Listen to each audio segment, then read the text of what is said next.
You wake up in a hotel room. Your head is pounding. Your passport is missing. There are photos on your phone you don't remember taking. And sitting beside the bed is a marriage certificate with your name on it.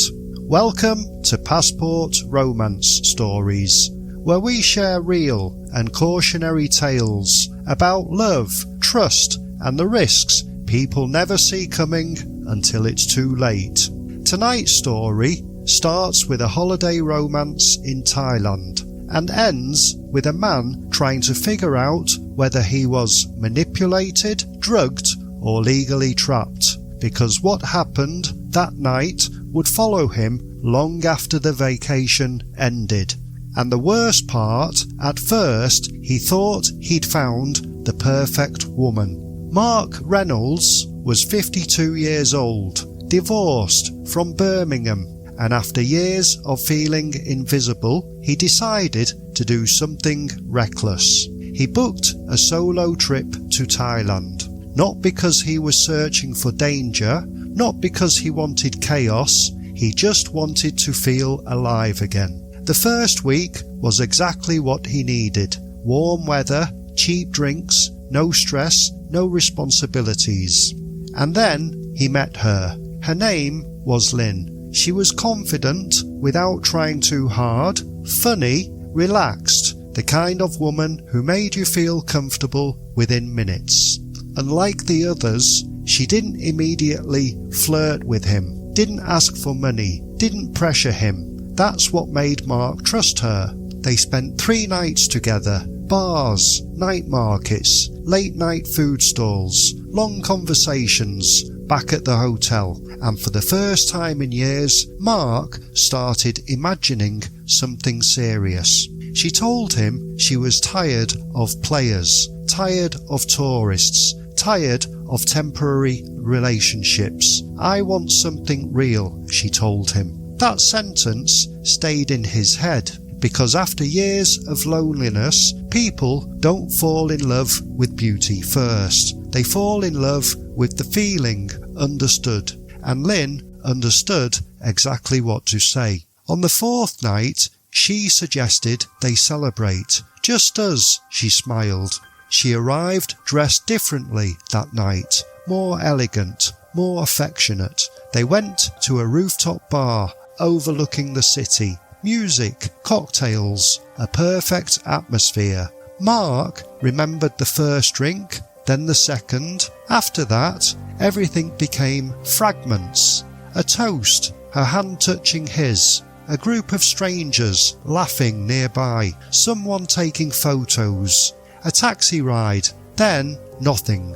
The next morning, Mark woke up confused. His mouth was dry, his head felt heavy, his memory was shattered into pieces. At first, he thought it was just alcohol.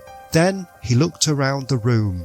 Lynn was gone. His wallet sat open on the table. Several £1,000s missing from his bank account. His phone full of blurry photos from the night before. And then he saw it. A document folded beside the TV. He opened it slowly. Marriage registration. His name, her name, photos attached, official stamps. His stomach dropped. At first, he actually laughed, because it felt impossible. This has to be fake. But then he noticed something worse. There were photos of him signing documents, photos of him smiling beside her, photos with 2 witnesses.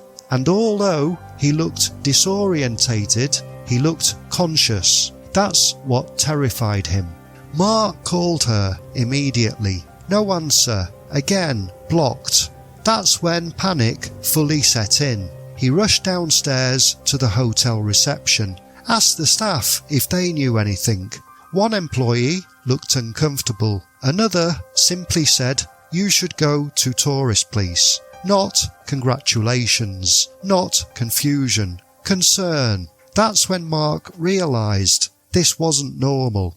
At the tourist police station, things became even stranger. The officer looked at the documents carefully. then asked him a question that made his blood run cold. "Did you sign willingly?" Mark froze, because honestly, he didn't know. He remembered drinking, he remembered being dizzy, but he couldn't prove anything else. And legally, that mattered. Over the next 2 days, pieces of the story started surfacing. Lynn had disappeared completely, but someone else contacted him. A man, calm voice, perfect English. He claimed to be her relative. And then came the real reason for the marriage. According to him, Lynn now expected support. Financial support, housing support, future commitments. Otherwise, things could become complicated. The man hinted at legal problems, immigration problems, public embarrassment, and then he said something that changed everything. If you try to cancel marriage, maybe please ask questions about what happened that night. That's when Mark understood. The marriage wasn't romance, it was leverage. Mark spent the next week trapped in fear. He barely slept, barely ate. He contacted lawyers, embassies, anyone who could help. Some told him the marriage might not even be legally enforceable. Others warned him not to ignore it. But every conversation cost money, and every hour increased the panic, because deep down he wasn't only scared about the marriage, he was scared about the missing memories. What actually happened that night? Was he manipulated, drugged, or simply too drunk to understand what he was doing? That uncertainty destroyed him, because when your own memory betrays you, you stop trusting yourself. Eventually, Mark managed to leave Thailand, but the situation followed him home. For months, he received messages from unknown numbers, demands, threats, emotional manipulation. Some days, they acted aggressive, other days, emotional. "Lynn loves you. You abandoned her. You made promises. Then, we can fix everything if you help financially." Classic pressure, constant confusion, never enough clarity for him to feel safe. In the end, lawyers helped him untangle most of it, but emotionally he never fully recovered, because losing money hurts, but losing certainty changes you. And even now, years later, Mark still doesn't know which part scares him more. The possibility that he was targeted from the beginning, or the possibility that he walked willingly into the trap because he wanted to believe it was real.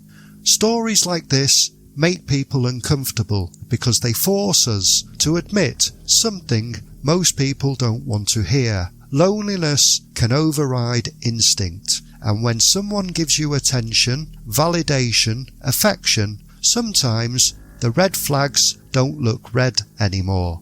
We'd like to thank the viewer who shared this story.